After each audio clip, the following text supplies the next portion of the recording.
विद्यार्थी मित्रांनो, सह्याद्री ट्युटोरियल्स मध्ये तुमचं स्वागत आहे.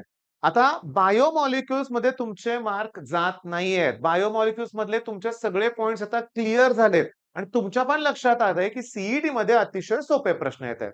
पण अजून पण असे पॉइंट आहेत जिथे तुमचे मार्क जात आहेत. त्यातलाच एक पॉइंट पटकन आता सुरुवात करूया. तो पॉइंट आहे आयसोमेरिझम. Okay, coordination compound.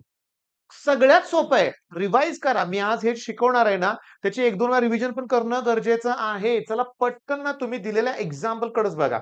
इथं ना या कोबाल्टला बघा, कोबाल्ट जवळ जो NO2 ग्रुप आहे ना, त्यातला नायट्रोजन जो डोनर आहे, त्याचा या कोबाल्टशी बॉन्ड आहे.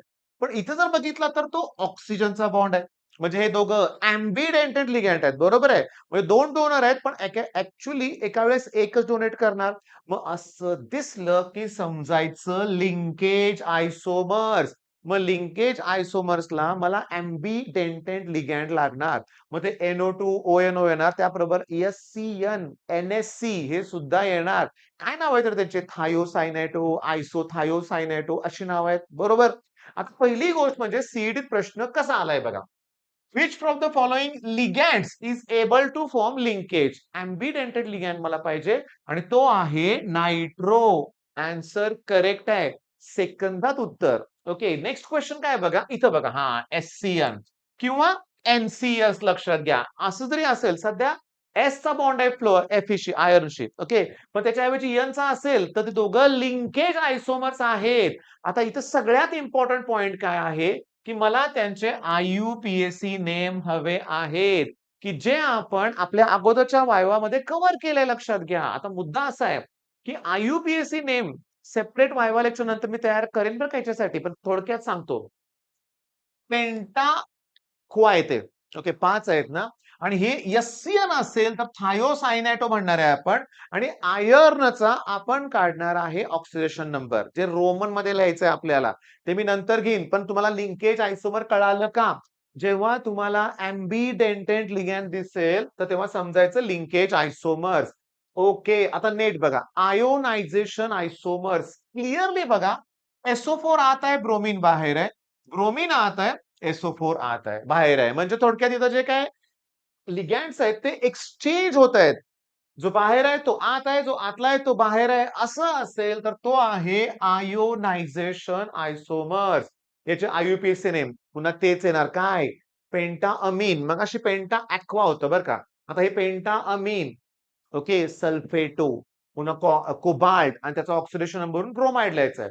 पेंटा अमीन ब्रोमो कोबाल्ट आणि सल्फेट, पण मध्ये ऑक्सिडेशन नंबर लिहायचा आहे. आणि मला तुम्हाला सांगायचं आहे की सीईटीला एक्झाम मध्ये जे काय आययुपीएससीचे क्वेश्चन्स येतात ना, तिथे पुस्तकातलेच प्रॉब्लेम असतात, हे लक्षात घ्या. मग आता दुसरा आयसोमर पण झालं कुठलं? आयोनायझेशन. म्हणजे बाहेर आत, कळालं तुम्हाला. लिंकेज कोण? अँबिडेंटेड लिगँड. मग आता कोऑर्डिनेशन आयसोमर सगळ्यात सोपं आहे. इथं क्लिअरली 2 स्क्वेअर ब्रॅकेट आहेत. इथं बघा, कोबाल्टचा लिगँड कोण आहे? अमीन. ओके, इथं क्रोमियमचं कोण आहे? सायनाइड किंवा नायट्राइल म्हणूया आपण. इथं उलट झालंय बघा. इथं Cr बरोबर Cn आहे, Cr बरोबर NH3 आहे.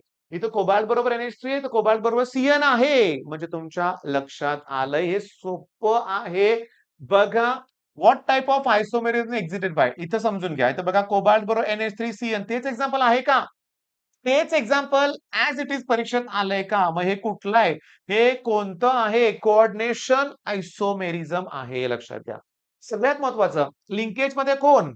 लिंकेज मध्ये अँबिडेंटेड लिगँड. त्याच्यानंतर सॉल्व्हेट मध्ये कोण आहे? वॉटर असतं. सॉल्व्हेट आपण अजून घेतलं नाही, चला सॉल्व्हेटच आहे. Wien water is solvent. बघा, इथं वॉटर हा सॉल्व्हंट आहे. मग होणार काय? इथं 3 क्लोरीन आहेत. त्यातला एक जर क्लोरीन आत घेतला, जर बाहेर 2 येतील, पण एक क्लोरीन आत घेतला तर यातला एक वॉटर मला बाहेर घेतला पाहिजे, जेणेकरून या क्रोमियमचा कोऑर्डिनेशन नंबर 6 पाहिजे मला. म्हणजे त्याच्याबरोबर 6 लिगँड पाहिजेत. मग इथे 6 आहेत. मग इथे 5 आणि 1 6 झाले. मग त्यासाठी एक वॉटर मला बाहेर घ्यावं लागलं. मग हेच एक्झाम्पल आहे. बघा ना, इथे H2O6 आहे, क्लोरीन 3 आहे. अरे पण कळालं काय? पुस्तकातले एक्झाम्पल्स मी अगोदर घेतोय, नंतर मी PYQs घेतोय आणि ते ऍज इट इज पुस्तकातले प्रश्न आहेत. बघा, हे एक्झाम्पल नीट बघा, तेच एक्झाम्पल तुम्हाला इथे दिसतंय. आणि हे आहे मग solvate. Linkage, ambidentate ligand, ambidentate ligand, हे लक्षात घ्या. आता इथं बघा, सॉल्व्हेट आयसोमेरिझम, सेम तेच एक्झाम्पल आहे. सेम एक्झाम्पल परीक्षेतलं रिपीट झालंय परत. सॉल्व्हेट. मग आयसोमेरिझम कुठले आहे? Linkage, ionisation, solvate. आणि आता सांगतो, पुन्हा एकदा बघूया कुठले कुठले आपण बघितले रे. सॉल्व्हेट, त्याच्यानंतर कोऑर्डिनेशन आयसोमेरिक बोलायचं राहिलं माझं. ठीक आहे. आयोनायझेशन आणि लिंकेज. आयोनायझेशन मध्ये हे चेंज होतंय. हा बाहेर, हा आत, हे लक्षात घ्या. ओके. कोऑर्डिनेशन मध्ये दोन वेगळे वेगळे स्क्वेअर ब्रॅकेट असणार आहेत, लक्षात घ्या. त्याच्यानंतर सॉल्व्हेट मध्ये वॉटर हा सॉल्व्हंट असणार आहे. सॉल्व्हेट मध्ये वॉटर हा सॉल्व्हंट असणार आहे. मग आता हा काय प्रकार आहे? सिस आणि ट्रान्स काय प्रकार आहे? एक्सप्लेन करतो.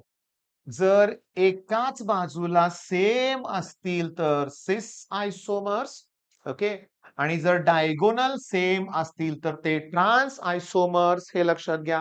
पण इथं समजून घ्या, इथं मेटल आहे प्लॅटिनम, याला मी A2B2 टाईप म्हणणार. A2B2 टाईप म्हणणार. का? का A2B2? कारण हा मेटल आहे, त्याला एम म्हणलंय. हे दोघं आहेत, हे दोघं आहेत. खाली नीट बघा मी काय सांगतो, याला मी A2BC टाईप म्हणणार. का? हे दोघं सेम आहेत म्हणून A2 म्हणलं. हा वेगळा आहे, हा वेगळा आहे म्हणून बी आणि सी म्हणलं. पण लक्षात आलं का? डायगोनल सेम आले की ट्रान्स म्हणायचं, लक्षात घ्या. एक साइड सेम आली, एक साइड जरी सेम आली तरी सिस आयसोमर. आणि मगाशी मी एक्झाम्पल घेतलं होतं ना, मगाशी एक्झाम्पल इथंच आहे रे. सिस्प्लॅटिन. सिस्प्लॅटिन कुठं वापरतात? सिस्प्लॅटिन केमोथेरपी मध्ये, कॅन्सर ट्रीटमेंट मध्ये वापरतात. प्रश्न काय आलाय सांगतो याच्यावरती आतापर्यंत परीक्षेत, की सिस्प्लॅटिन मध्ये टोटल डोनर ऍटम किंवा लिगॅंड किती आहेत? तर 4 आहेत. लिगॅंड किती आहेत सांगा? 4. 1 2 3 4 आहेत. डोनर कोण आहेत असं विचारलंय. 2 NH3 आहेत, 2 क्लोरीन आहेत. यूज कुठं होतो? कॅन्सर ट्रीटमेंट मध्ये. हे असे प्रश्न परीक्षेत इतके सोपे येतात, पण जर अभ्यास परफेक्ट असेल. आणि मगाचपासून काय सांगतोय, पुस्तकाच्या बाहेरचं काहीही सीईटीत येत नाही. ऍज इट इज प्रश्न येणार, हे लक्षात घ्या. रे कोणत्या टाईपचं आहे रे? हा मेटल आहे. आता हे दोघं सेम आहेत आणि हे चौघं सेम आहेत, म्हणजे Ma4B2 आहे. सिस पाहिजे असेल तर एका बाजूला सेम येऊ देत. आलंय. ट्रान्स पाहिजे असेल तर डायगोनल सेम येऊ दे. संपला विषय, लक्षात घ्या. तर तुम्हाला हे तुम्हीच मला सांगा, हे कोणत्या टाईपचं आहे? सिस म्हणजे एका बाजूला सेम आहे, म्हणजे हा कुठला टाईप आहे माहितीये का? Ma4BC. हा वेगळा आहे, हा वेगळा आहे. पण जर तुम्हाला समजून घ्या, आता क्लिअरली बघा, ट्रान्स वेगळं आहे. ट्रान्सला डायगोनल हा सेम नाहीये. वरती क्लोरीन आहे, खाली ब्रोमीन आहे. पण हे जे सेम चौघ होते ना, ह्यांना सेपरेट करायचंय. मग परीक्षेत तुम्हाला काय विचारणार? हे पण सिस आणि ट्रान्स एक्झाम्पल आहे. पोझिट सेम आले की ट्रान्स लक्षात घ्या, नाहीतर हे सिस आहे. परीक्षेत विचारणार आहे Ma2BC. तर ओळखा कुठं आहे M2BC. मी तुम्हाला सांगतो, इथं A2B2 आहे. इथं A2B2 आहे, लक्षात घ्या. A2 आणि B2 आहे. ओके. समजून घेण्याचा प्रयत्न करा. ओके. थोडा डिस्टर्बन्स झाला, लक्षात घ्या. मी तुम्हाला सांगतो, मग आपल्याला उत्तर शोधायचं आहे. इथं आहे, हा मेटल आहे, हा A आहे, हा B आहे. पण हे दोन आहे ना, त्याला आपण A2 म्हणूया आणि ह्याला BC म्हणूया आपण. मग हेच एक्झाम्पल बरोबर आहे. Ma2BC म्हणजे कळालं का रे तुम्हाला? त्यांनी विचारलंय ह्या टाईपचं आयसोमेरिझम कुठे आहे? मग इथे बघा 2 आहेत, त्याला आपण ह्याला म्हणूया आपण. हे दोघं एकटे एकटे आहेत, ते इथे आहेत, लक्षात घ्या. म्हणजे एकदम सोपे प्रश्न आयसोमेर. इथून पुढे तुमचे याचे मार्क गेले नाहीत पाहिजे, लक्षात घ्या. इथं बघा, डज नॉट एक्झिस्ट. सगळ्यात सोपा शेवटचा प्रश्न.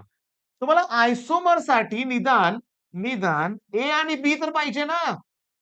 सुरुवात A2B2 पासून तर पाहिजे ना. निदान 4 तरी पाहिजेत ना आयसोमरसाठी. मला सांगा, मग सगळेच सेम घेऊन कुठला आयसोमर येणार आहे? शक्यच नाही ना.